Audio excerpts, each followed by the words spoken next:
Hello, আমি বর্ণা and you are watching কলকা বর্ণা। আমার মতো কলকার সাবেকি কলকা করতে খুব ভালো লাগে বলো তো? আমার তো খুবই ভালো লাগে। সেই জন্যই আজকে তোমাদের জন্য নিয়ে চলে এসেছি এরকম একটি সহজ সাবেকি কলকার ভিডিও। তো দেখো, টিপের দুদিক দিয়ে প্রথমে আমি দুটো দাগ টেনে নিয়েছি এবং তারপরে টিপের নিচের অংশে আমি কিছু আম কলকা অ্যাড করেছি। আম কলকার সাথে কিছু পাতা মোটিফও অ্যাড করে দিয়েছি, যার জন্য দেখো টিপের নিচের অংশটাকে একটু ভরাট লাগছে আর সুন্দরও দেখতে লাগছে।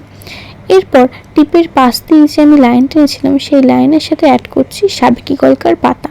সাবেকি কলকার পাতা অ্যাড করার পর টিপের যে লাইন করেছিলাম তার উপরের অংশটা, সেখানে আমি কিছু আম মোটিফ অ্যাড করে দিয়েছি।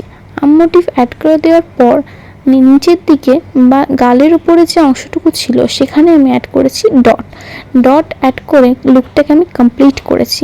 তো দেখো, এই লুকটা তোমাদের কেমন লাগলো অবশ্যই জানিও।